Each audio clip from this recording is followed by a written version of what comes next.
Good morning, everybody. Happy Tuesday. Good morning. Good to see you all. Oh, what a morning it's been so far. Let's see who's here. Good morning, Donna. How are you? Happy Tuesday. And Nanton, Alberta, and Joelle. Oh, it's cold, isn't it? I bet. Mom, happy Tuesday. You don't want to know what I've been up to this morning. Winter Wonderland again. It has just been, Heather, we were just saying last night, it has been winter at last. It has found us. The winter in New England has found us. It's been quite a few years since we've had this kind of a winter. It's gotten quite stressful. There were three impassably snowy days last week, and now another one today. It's another snowstorm for us today in Connecticut. And I was super naughty. Sorry, Mom. I will apologize in advance.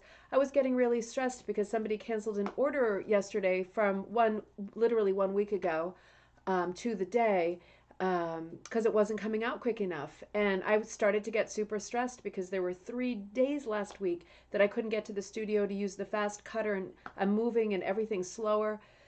So I drove out there this morning in the snow at 7 a.m. and it was really crazy and a bad decision and treacherous. You can see I made it home, but I went out and I got my sewing machine. I got my huge 6 foot thing of monk's cloth. I got my huge bolt of linen. I got like baskets, buckets, and Tupperwares of stuff so I can get all of the climps out today. I can get the orders that are almost a week old out today. My normal turnaround is like 2 to 3 days, but when it snows, 4 out of 10 days in a row, it's a little bit hard. But I got that nervous and upset this morning, worrying about that because, of course, I've done all the dyeing and the prepping for all of the kits. So when they get canceled, it's a bit stressful. But the Klimt is doing so well that I figure it's going to sell anyway.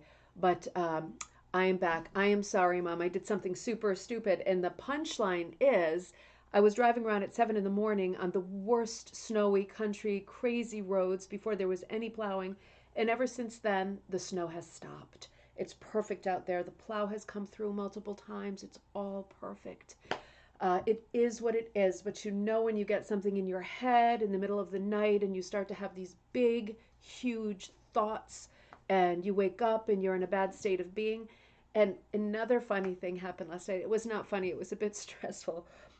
Jossie lost one of her teeth, which is a big deal because she just hates it. And I understand she's not somebody who likes to think about teeth, and the loose tooth thing is really scary for her. But it finally came out, thank goodness. And I checked my purse and realized there's no cash in my purse because the tooth fairy comes. And we sat up late last night talking about whether I thought the tooth fairy was an elderly person. Her thought, which I think is very sort of philosophic, is that the tooth fairy is one of those things from a dandelion that when you blow, they go up into the air. You know, those little puffy things? I don't know what they're called. They're the seeds, I guess. She thinks the tooth fairy is one of those. And then I said, and I shouldn't have said, if that were the case, the tooth fairy would be so small. How could she deliver the huge cards full of cash that she puts onto your pillow? And that kind of upset things too, because it was like, ooh, that doesn't make sense. And then it was like, uh oh, said the wrong thing. So backpedaled from that. But those two things got me, and I woke up in a really bad frame of mind. But I'm pulling it together now. I've been reading up on Lillian Burke, and it's going to be a great coffee time. We're going to be talking about Lillian Burke for a while because I am not going to rush this. I'm just scratching the surface of all this. But let me continue on by saying, Martha, good morning in Ontario. It's good to see you, and I hope I'll see you tomorrow for Zoom. Anybody who wants to Zoom tomorrow, I will add the information to this video, and I'll also put it on Facebook. I'm going to paste it in those two places one time because when I start doing multiple pastes, it's when it gets confused. Um, Donna, good morning. Oh, I said good morning. Good morning, Heather. You are here. Yep, another snowy Tuesday. Tuesday's the day that Heather and I, for us, it makes the most sense to get together with the kids. And again, it's another snowy Tuesday. So it's not meant to be this month, I guess. Linda, good morning. Winter Wonderland, New Jersey. It is beautiful. I'm trying to enjoy the positive part of all of the snow. Sheila, good morning in Benton City. You're welcome. I'm so glad that you enjoyed. So much fun. And you know, I love seeing you and I love knowing that you're here. And Penny, too. I love seeing the same people. It feels good to know that you're there. It really does. I feel connected, which I sometimes need more than other times. Penny, good to see you. Linda in Massachusetts, good to see you. Robin, good to see you. Good morning. Chrissy, let's go coffee time. That's right. Let's go coffee time. Got a bunch of orders for this too. I'm so glad I'll be getting those out. I should get those out today too. I'm like a machine now. Everything's in one place. Crystal, good morning. Oh, everything's percolating there. I've got my coffee too. That's how bad it is when you're like driving around like a crazy person at 7 in the morning. You need 16 coffees and then you get the shakes. Betty, good morning. Snow in St. Catharines. Oh, I bet. And Catherine, good morning. Thank you for putting that great post up about our dyeing class on Sunday. That created all kinds of interest, and I thank you so much. That helps me so much with the business. So let's see. Thanks, Catherine. I know it's just the way it is, isn't it? It's just the way it is. I like for everybody to be happy, and I'm normally very, very quick. And I'm second guessing this thing of having a second space because it means my stuff is not all in the same spot, which is a bit tricky in the winter, particularly. Lori, good morning in Texas. It's only 30 degrees. That's cold for you, though, isn't it? That's quite cold.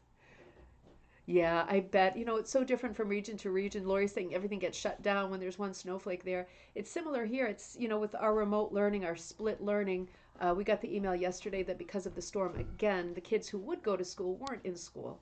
So everything is just a huge pig's breakfast lately, in a lot of places, and we should be used to it, and we're not. It's really messy out here. Martha, oh, thank you. Megan, good morning. Edmonton, Alberta in Canada. Fantastic. Great to see you. Great to see you. Jody. Winks, winks. Hello, everybody. Hi, Jody. Hey, Cynthia, good morning. Kimberly, good morning from Ohio. Okay, I'm so glad you're all there. So, listen, a few interesting things. I told you all the news of the day yesterday. I've got the kits totally ready to go. I dyed all day yesterday. I dyed about 60 colors yesterday for a few things that were running low, and I got a huge order this weekend, which was fantastic. So I did a lot of dyeing. When you're kind of in, you do that, don't you? I bought another sewing machine, Heather. My sewing machine died. I don't know if I mentioned that, but beware if you're buying a new sewing machine that's expensive with a computer element to it, because I only had that sewing machine for a year or under 2 years, and I guess the equivalent of the motherboard died. And once the computer part dies, it's really dead. That's why I'm worried about having a car that has a computer element, because I know that once that part goes, it's not fixable anymore. I think that's I don't mean to be a conspiracy person because I'm not, but I think that's one of the games of the 21st century is putting computers in everything. Um, oh, Suze, you're new here. It's 8 degrees in Kansas, also terribly cold. We're all suffering a little bit with this very extreme winter this year. And the funny thing is, in the midst of the cold, we are headed up to Canada in our travels. And I just can't stay away from Canada. Mom, I'm really serious about going to Canada later this year if everything opens up again. People keep sending me amazing links to trails, information, places to stop, the Cabot Trail, the Trois Pignons, all of these places to go. It all sounds so good. And of course, my dad was like 100% French Canadian. My mom is part French Canadian, and I'm a fool who's only ever been to like Montreal, Quebec. And of course, I used to take my tour guides to Niagara, Niagara Falls, and when I had a day off, I would drive over to Niagara on the Lake, which was a beautiful town, and the Bernard Shaw Theater used to be there. I hope it still is. Beautiful up there, but that is the extent for me, and it is time to travel. Good morning, Cindy. So listen, I'm in this book, Cheticamp, and I'm also in this book. Sharon, thank you so much. Sharon sent this book to me as a gift, and it arrived yesterday while I was doing coffee time, and I was just starting to talk about Lillian Burke. And this book is about Lillian Burke. Take a look at this cover. I used this for the photo for coffee time. Yeah, my dad was, and they spoke. He was from, his parents were like great French speakers, and they spoke a lot of French in the house. And we still use words for like a towel in the kitchen is like a serviette. We still use a lot of French words in our house because they did. It was a very French Canadian community in Fitchburg, Mass, right outside Boston, where they still spoke the language. But very, very sort of you know, these people with the turbans and the cigarette holders and lots of cocktails and that really nice lifestyle of the middle 20th century. That was their world, but they were like 100% French Canadian. And our last name was once David, but we dropped the E, which is David, which makes it always confusing because people will say to me in a store, "What's your last name?" And I'll say David, and they'll say, "Is that your last name?" And then I have to say something awful like, "Does it look like it's my first name?" That kind of thing, you know. It depends on my mood. So it can be cute like that in stores. So this book is amazing, and I have just scratched the surface. I was reading it in bed when I came back from the harrowing drive, had a bit of a cry, was super stressed, looked at my list of orders, got into bed, and started looking at this. And there is so much more to say about this, but the first thing I want to tell you is this book is not on Amazon.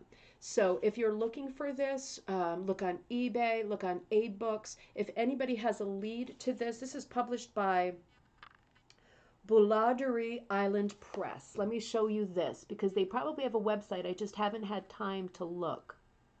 So, oh, Karen, good to see you.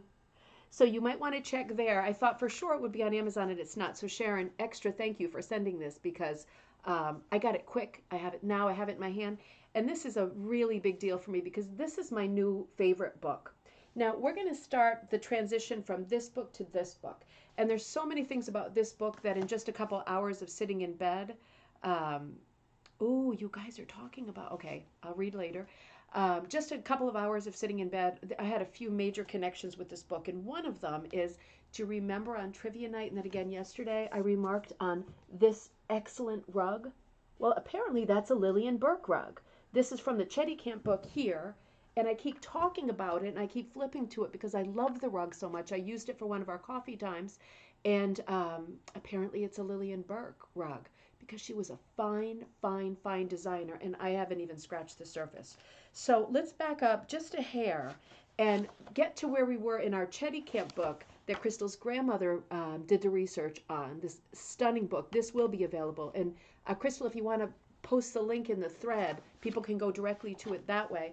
I ordered a couple other books from the website that Crystal posted on, like Christmas in Nova Scotia, Christmas in Cape Breton, that kind of thing. They were cute books that aren't on Amazon. Of course, they're in English, so I can really enjoy them. But we started with this Cheticamp book, and I want to set this up right because this is a story that we want to explore, I think, and tell in full. And it's a story. I don't want to just give you facts on coffee time. The thing about Lillian Burke's arrival that is amazing is that, and we all get to this in great detail, but she made it possible for people to make money with the beautiful rugs that they were already skilled at making.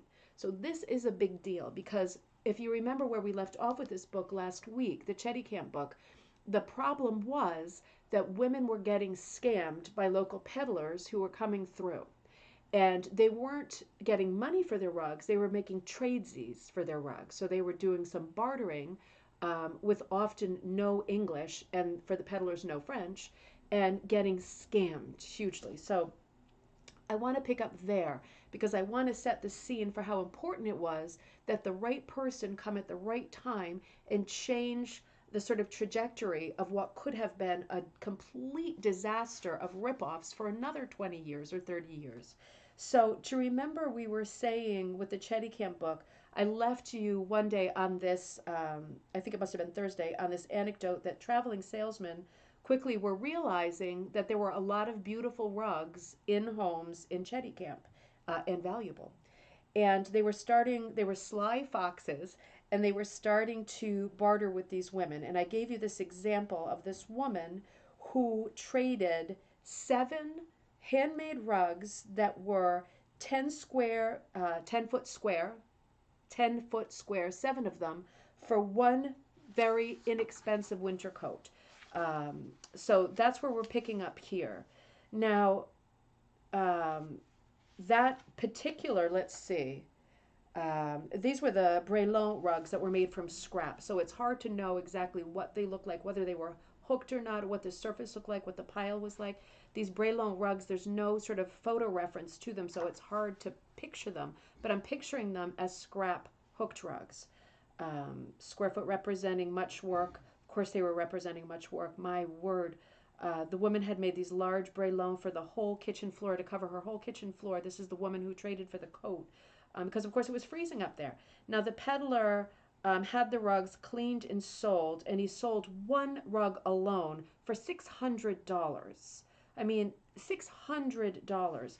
This is crazy in the early 20th century, and he had 7 of them. So that just makes you feel sick. When the word spread about these bargains that peddlers could make these trades in Cheticamp, merchants were arriving every spring with truckloads of linoleum to trade for rugs, and people were taking the trades. Again, if communication is a problem, if you don't understand what you're trading, it can be really bad. This is like this era, we're talking about 1920 to 1940. Um, the people of Cheticamp were not speaking English very, very well, and of course, the men were not home during the day to act as like a middleman. It says it is also true that these peddlers who spoke English arrived at the homes. The women were rather scared of them. One woman from a neighboring parish, in the process of spring cleaning, had washed one of her beautiful rugs and hung it outside to dry on the clothesline. A peddler came by and asked her in English, "How much do you want for that rug?" She was, all nervous and bothered and upset, and she really didn't understand what she was saying. So she just said nothing, like the only English word she could think of, nothing, like no. But instead of saying no, she said nothing. And the peddler literally said, "Thank you very much," took the rug and left. I mean, this is the kind of thing that was going on. And she was screaming after him, "Nothing, nothing, nothing." This is a super sad story. Imagine how bad. Talk about me last night worried about a cancellation of an order and the tooth fairy. Imagine if you'd worked on a rug that size and it was what kept you warm in the winter and you had it cleaning, drying on your clothesline and you accidentally gave it away. That would be a lot of bad nights, wouldn't it? I don't think I would be able to let that one go between now and death. That would be in that big thought in the middle of the night every night forever. But these are the kinds of things that were happening. In 1940, one of the peddlers, and his name was Harry Shore, he's featured in this book. Betty says, my grandmother traded a large rug for linoleum in another part of Nova Scotia in that period. Betty, what did she feel after that? Was she happy with the trade? I mean, linoleum can be quite beautiful. Did she feel like it was a ripoff in the end and she'd made a bad decision? Oh, your mother never forgave her. See, this is the kind of thing that just stays with families, isn't it? It's like the story about the rug. It's so disheartening that this would happen, but people are such pigs, aren't they? So Harry Shore opened up a rug store in Chiasson, and he bought a lot of the Breloque rugs from people, so the handmade scrap rugs from people, particularly the Cheticamp women, and he hired a few ladies to help him with the store, with the running of the store. Each lady earned $3 a week. So when you think about that $600 rug that was sold, one rug, that really makes you sick. These ladies were making $3 a week to help out.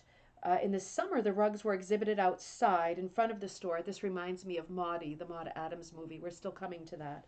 Not today, though. Or were set up on frames on the front yard to kind of attract the tourist trade. But the tourist season was very short. And for this reason, they were not making enough sales. The amount of labor, the short season, it was not equaling out. And so the business closed after, I think, a year or two. So this is the setup of what is going on in Cheticamp at the time that Lillian Burke is going to appear on the scene. So it's a fair thing to say that the first rugs that women were making were not for sale. They were bartering for the first rugs. There was a language problem. There was all kinds of problems. Women were being taken by surprise, and they were not prepared to make deals or to place any kind of a value on something that was made from scraps. So this will change really abruptly. Of course, women were, again, already quite skilled. And this is why these rugs are so appealing, because women had been making hooked rugs for years.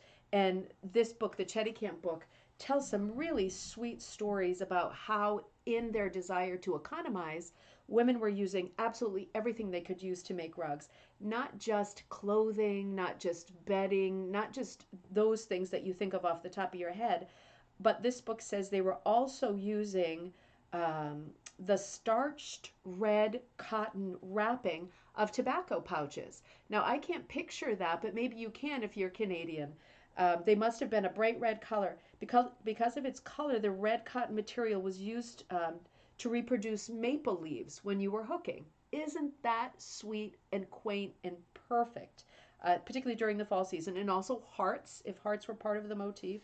But I think that was such a cute. See, without this book, I would never know that. I would never know that you would see red maple leaves and hearts, and you would never know that it was those tobacco pouches that women were saving, because that is unique to that region, and that is something that I couldn't possibly learn without this amazing book.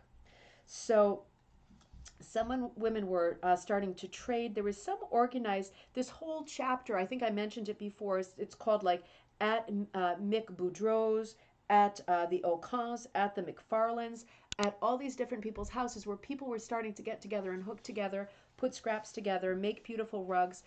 This whole society of hooking and socializing was already in place. So this area, oh, Crystal, I'm just reading the thread. That is super, super interesting. Yeah, it is super sad. Oh, no. And one of the other interesting things that this book brings up about this early hooking is something, again, that I would not know as an American person. One of the things that people were producing, not just rugs, but covers for sleighs and covers for legs, like, a bed rug. So these are two things that this book talks about in this chapter. Um, Even in automobiles, people would sometimes have something over their lap, but particularly the sleigh covers, I would imagine, would be a slightly different shape. And it's a good thing to know with plans of traveling to Canada. If you see something that's an odd shape that looks more like a long, narrow shape, I guess more like a piano bench kind of a shape, I'm guessing, that might have been something for the sleigh rather than a cover, rather than something for the floor. So, because we're not talking about rugs for the wall yet at all. But this book brings up all kinds of interesting things, and I am not done with this book by any means. Like, I'm still way at the beginning as far as information goes, but I keep pulling these interesting things out of it, like the tobacco pouches and the sleigh covers and things that are different from Canada to the U.S. So, chapter 6 brings in Lillian Burke, and this is where the fun, the interest, and this is where the feel good part of the story really begins to happen. I'm going to start with the account of the Cheticamp book, and then I'm going to switch to the other book, and I'll probably be switching back and forth for quite a few episodes. So, Lillian Burke is an important artist in New York. She's a very highly trained artist. She is an independent woman by all accounts. She has a great, gregarious personality. She's the perfect kind of a person to encourage other people to do their best, to bring out the best in other people. Do you know those teachers at school? Do you remember the teachers at school who were absolutely frightening and horrible, who wouldn't let you to go to the bathroom when you raised your hand and you end up peeing in your pants? That happened to me, obviously. All those kinds of things. But then there were the teachers who were so kind and brought out the best in you and made you feel good. And you just could not wait for the time to come when, for us in the Catholic school, they came to our class. We never changed rooms, but you couldn't wait for them to walk through the door and for the other person to leave. It sounds by all accounts like Lillian was this kind of a person that brought out the best in everybody and brought out things in people that they didn't know that they had in them. So she just seems like a remarkable person, remarkable personality. That just caught my eye when I looked down. Optimistic, intelligent, vivacious, charming. So the way that she comes to Cheticamp is through the Bell family, and this is the Alexander Graham Bell family. This is the inventor of the telephone. So besides being a brilliant man, he's a real philanthropist, and so is his wife. She does not take a back seat to him. His wife, who's called Mabel, is a great philanthropist. Both of them together as a couple, who have done well for themselves, who are wealthy. They are very interested in the quality of life of other people, and this is not something that always happens with wealthy people. So this is remarkable. And again, I think it's the age where people are starting to think in the early 20th century, after the Titanic, after World War One, that other people count too. Everybody has different challenges and everybody counts. And he certainly is of this mindset. So they have a summer place in Badek. Is it Badek or Badek? Um, and while they're there, his wife, Mrs. Bell, she opens up. She's interested in the quality of life for the people who live there because it's limited. So in 1894, she opens up 5 sewing schools for young girls and ladies in this area. And she's very successful with these sewing schools. And she decides, based on the success, that she's going to branch out and start sort of a handcrafts movement. So um, she decides that she's going to focus on teaching the ladies of the region lace making to set them up. She's going to provide the supplies. She's going to make the investment. She's going to buy everything at wholesale prices. She's going to get everything to them. She's going to teach them how to do it. And she's going to teach them how to get set up for when the tourist trade comes and wants to buy the lace. Now, the problem is this is a great idea, and they make beautiful lace. There's a beautiful picture of it here, example of the lace. That's an example of Mrs. Bell's lace, Alexander Graham's wife. But the problem is that people don't want the lace. There isn't a market for the lace. Now, how could you know? Who knows why in some regions some things take off and other things don't? It was much more appealing for people at that time. Lace was readily available commercially. Although this is the era of the arts and crafts movement, and there is a real emphasis on things that are handmade over things that are commercially made or manufactured, but it doesn't go across the board. And lace making, in terms of commercial lace making, has gotten very good, very detailed, very high quality, still quite expensive if you buy it commercially, but it isn't the right choice. And so this business kind of languishes and fails, is discontinued pretty quickly. So disappointing. And on the way back in 1900, the Bells go back to New York, and they happen to meet Lillian Burke, and she's Miss Burke. She's teaching fine. She's in New York, but she's a teacher of fine arts in Washington D.C. But she's in New York at sort of at her home too, and they become great friends, Lillian Burke and the Bell family, and they invite her to come for a visit in 1914 to Bedeck that summer to help with teaching the art of watercolor, right? So she's done, Mrs. Bell is done with the lace making, and she says, why don't we teach people watercolor? Let's see how that goes. She's not going to give up, because her idea is to be able to set something up, to set these ladies up so that they can earn income without people robbing them. So she's going to move on to watercolor. Now, Mrs. Bell will die in the next few years, and that brings us to 1922. Lillian Burke is friends with the daughter of the Bells, so she's Miss Fairchild, and she decides that she wants to take over the work of the lace making project, the handcraft project, and she's going to invite her friend Lillian Burke to come back up and to help with launching a new project in Cape Breton. So Miss Burke is very happy to go, and by the summer of 1924, they've arranged it, and she's heading back to Canada. Now, they don't want to do the lace making again, and the watercolor thing, I guess, didn't really work out either. So they decide that they're going to start with the hooked rugs because they're very in right now. I'm going to link to that here. I'm going to set up the historical context tomorrow from this book. This is the best sort of introduction to the period, not necessarily the region, but the period and what was happening, the peak of hooked rug popularities for us, the era of the Hutchinsons. But this book puts that era of rug hooking, the peak of its popularity, into the best historical context I've ever seen. It's not regional like this book is, but we're going to link it over to that tomorrow or the next day because tomorrow's Zoom. So they decide that they're going to settle on making rugs, and they're still going to take over this sort of handcraft format that they have. There's a sort of ready audience there of ladies who want to learn.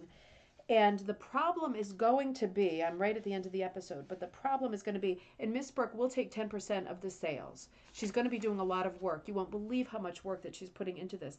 But the problem is going to be that they try to do this thing in this town called, I'm going to say Bedeck, just for the sake of simplicity. I'm probably wrong with the pronunciation.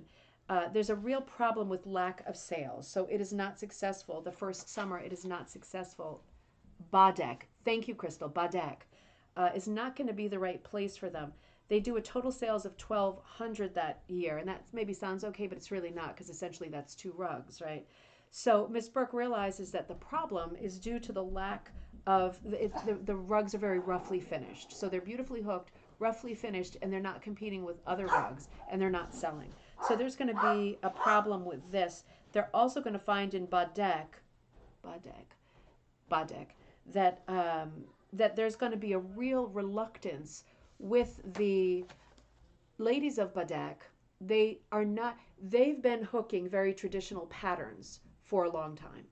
And when Lillian comes in, she's an artist and she has ideas about where art is at. She's got ideas about beautiful um, things. She's got these things in her head, textiles, because she's gone to school for this. She's got a vision of what the rugs could look like. But the ladies in Badek do not want to do these patterns of Lillian's. They want to stick with their traditional patterns that they've always done. They are immovable on this subject. And this is when Lillian is going to move the operation to Cheticamp. So we're going to make that tradition, that transition right there, and we're going to make that transition on Thursday. I'll never be done with this on Thursday. This is just, it's so good. We're still doing our very creative cocktail night, and I'll tell you more about that tomorrow. But tomorrow we Zoom.